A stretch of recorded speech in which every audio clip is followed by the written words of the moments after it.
Andrea Bartoli made me ashamed, and probably he shames most of us. Because the truth is, most of us have given up on any belief in peace within and between conflicting nations.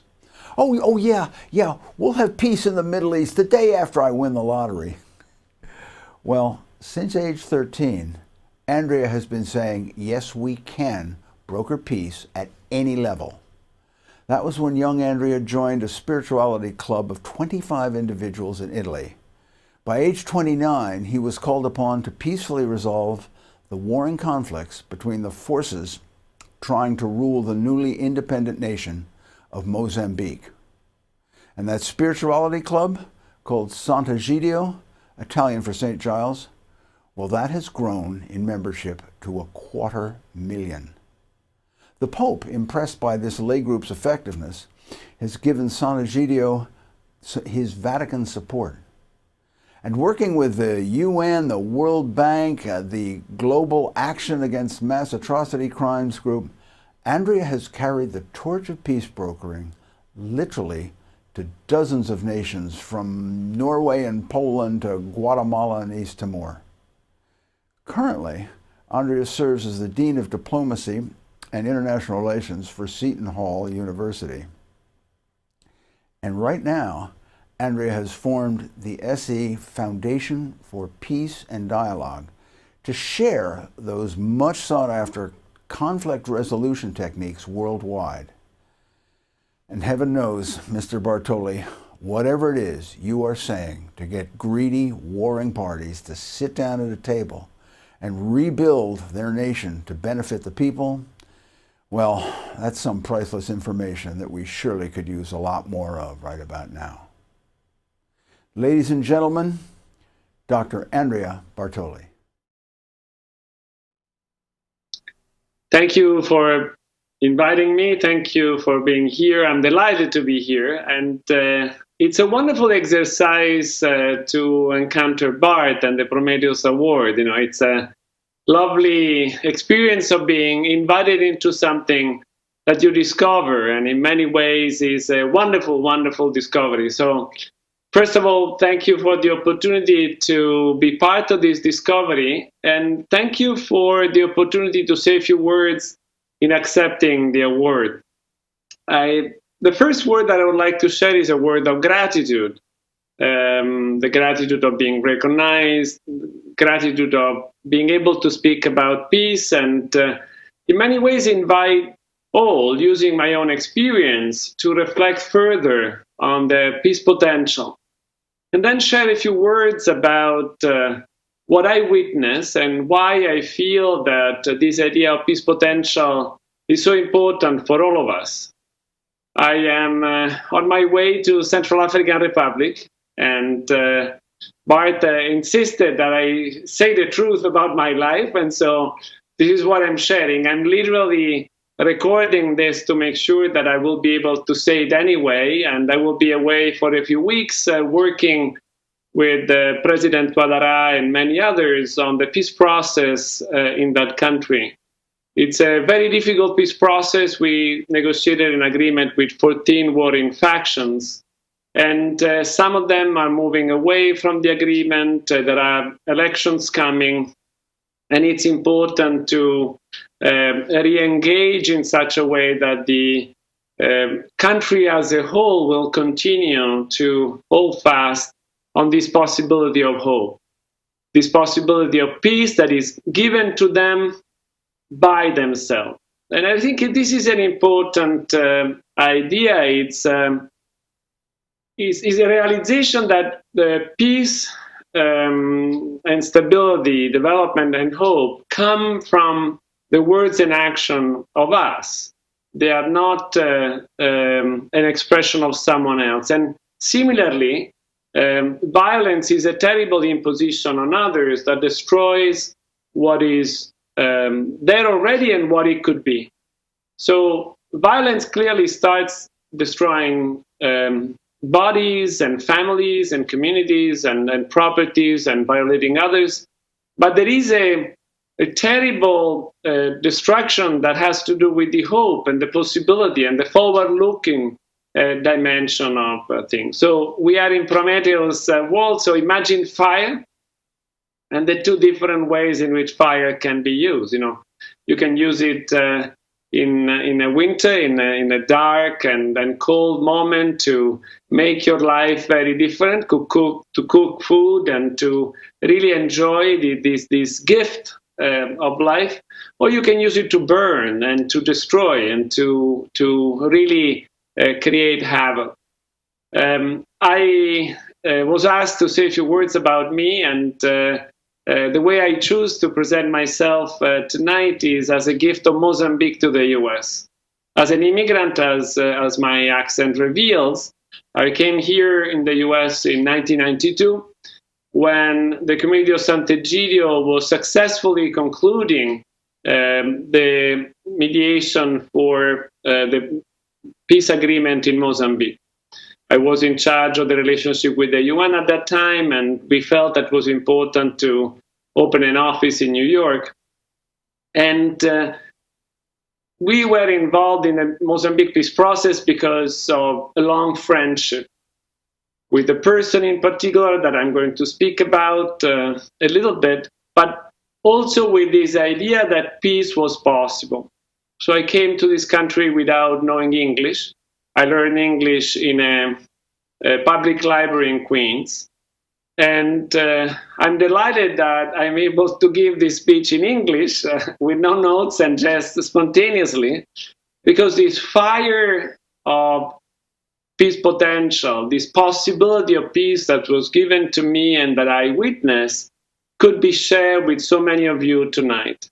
I really feel that that gift that Mozambique gave to me is the reason of my life in the US, and in many ways the reason of my work in Central African Republic. Years later, I encountered, when I was teaching at Columbia University, where I founded and directed for many years the Center for International Conflict Resolution at the School for International Public Affairs, C.A.R. I started a program on genocide prevention. A Jewish philanthropist went to my dean saying that he wanted to do conflict resolution in Auschwitz. He was concerned about preserving the memory of Auschwitz and wanted to do something good, positive, coming out of Auschwitz. I was the founding director of that center. The dean sent Fred Schwartz, this is the name of that generous philanthropist, to me, and we discussed for a few days about this idea of doing conflict resolution in Auschwitz, and my response in the end was, no, I don't think that is a good idea. For what I understand about conflict resolution, Auschwitz is not the right place, because you need to see the future to be successful in conflict resolution. You need to move from a condition of the present to a condition of the future to realize and re-understand what the conflict is doing to you and what are the constraints that you need to overcome. But I said to him, one thing that you could do in Auschwitz, which I think is actually very lacking, is genocide prevention. States have signed a convention after Lemkin's invention of the word of genocide. And since 1948, many have said no to genocide formally, but there is really no commitment to genocide prevention.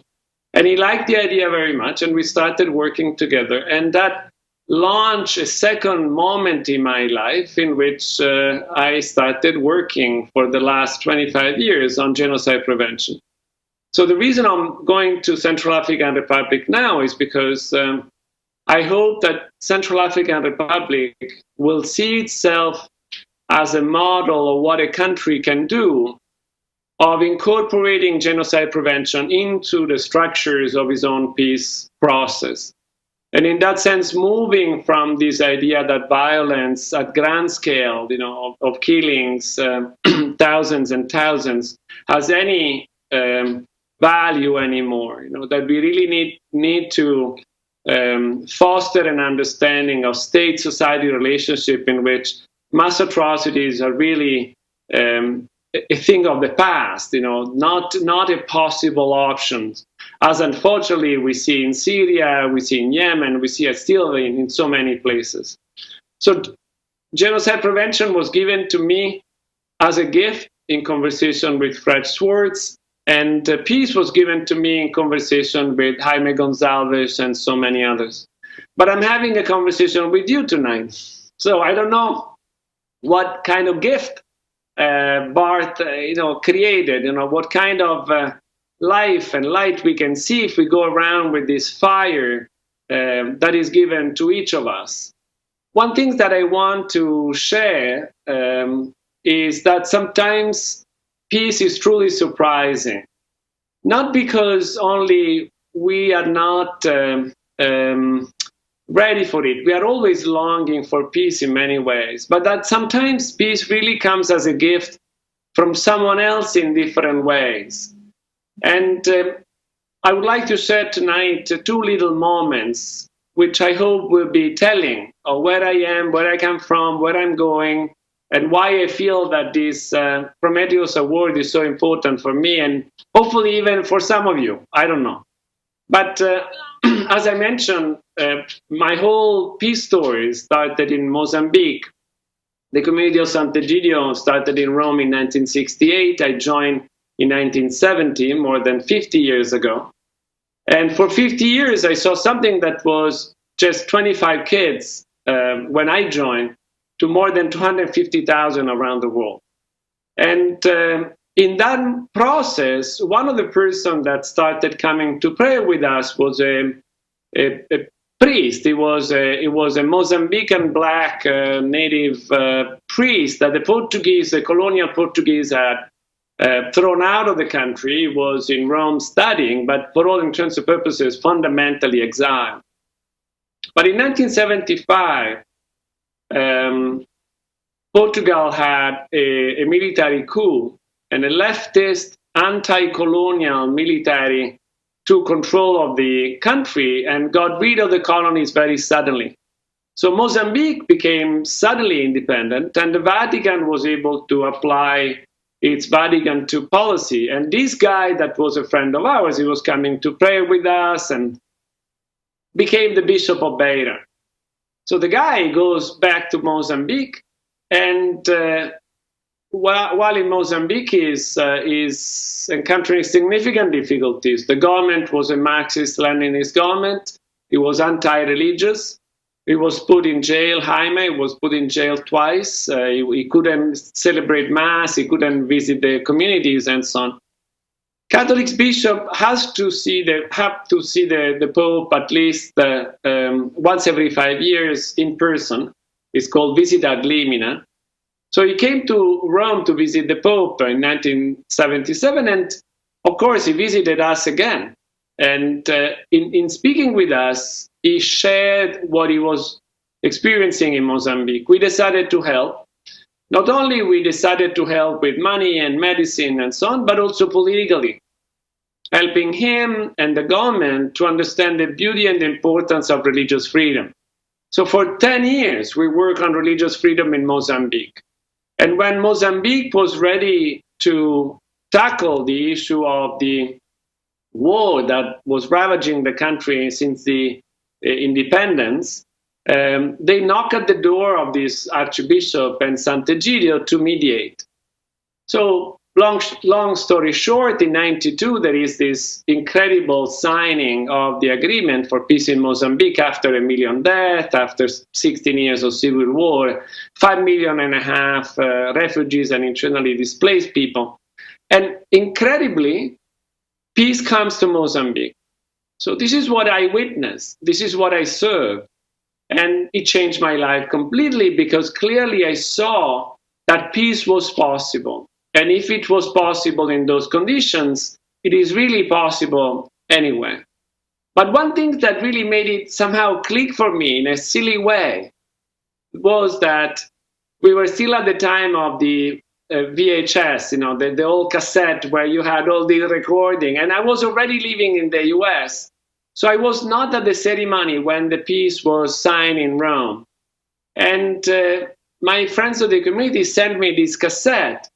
in which I saw this archbishop, at that point, an archbishop quite big. He was very tall and very, very sturdy, a little heavy, dancing on the floor of Santa Maria in Trastevere. I don't know how familiar you are with church. I don't know if anybody goes to church, if anybody is familiar with bishops, but I never saw a bishop dancing before. It was not my regular image of a bishop. And you could see this big bishop, this big black bishop, dancing beautifully in the sanctuary of Santa Maria in Trastevere, and really reminded me of David, really reminded me of this beautiful way of expressing ourselves in front of life. So for me, Jaime's dance was a gift of peace, was a way of looking at peace and saying, peace is really coming. But what was touching for me was that years later, 10 years later, when I went to see Jaime, Archbishop Gonçalves, to Beira, we were celebrating the agreement and the peace that came to Mozambique and all that. And I wanted to do an in-depth interview to have his sense of how he got involved personally into this and all these different complicated things that led to the peace. And he shared the story that was really nice for me to hear, that I want to share with you. Because when the peace was signed, he was in Rome and then had to go back to Mozambique, and he flew into Maputo. And Beira is a couple of hours flight from Maputo. So the Vicar General said, make sure that when you decide to come back, you let us know in advance. So he said, but I'm coming Wednesday, so I can tell you now. And didn't think about anything. He flew on Wednesday back to Beira, and he was flying with the minister, an important minister that was visiting for political reason the country and so on. And they were speaking and all that, and they arrived in Beira, and from the little window of the airplane, they see that there is a little bit of a crowd outside. So Jaime is telling me, oh, I said to the minister, that must be for you. And the minister said, I don't think so. I think that this is actually for you. So Jaime was surprised and was communicating this surprise to me. He said, went down on the airplane, on the old-fashioned stairs of the airplane, and saw all this crowd. And actually, it was one of the largest crowds he ever saw in Beira before. And there was a mic ready for him to say something. And before he could say anything, he saw a little woman, very, very short woman, coming to speak with him, coming to see him, coming to welcome him. And when he was telling me the whole story, he was crying. This is a 70 years old archbishop. He was completely in tears because that woman was his mother. And the city had chosen the mother to welcome back the son of Beira, who brought peace to the country as a whole and the city as a whole. So you can imagine how moved I was to hear this 70-something big man crying, remembering the mother, the day in which he was welcomed back into Beira, finally at peace. And recognizing that in a way, he was given himself back to himself by the city, the people, and the mother. That there was a sort of a liturgy of peace in which peace was really coming. And I really hope that this peace will come for you too. That if you go back to your life, you may see maybe not that big of a moment, but a moment in which grace came to your life. And you realize that not only peace exists, but it's really the only reality where we are together, where we are supposed to be, where using this fire that Prometheus is giving us, we need to find each other. And Jaime told me a beautiful story after this, almost laughing, because he said that together with the mother, they went to the car and they were getting ready to go home. And the chauffeur could not start the car because people start pushing the car from one to the other, one to the other, one to the other. They did not turn the engine on for 20 kilometers.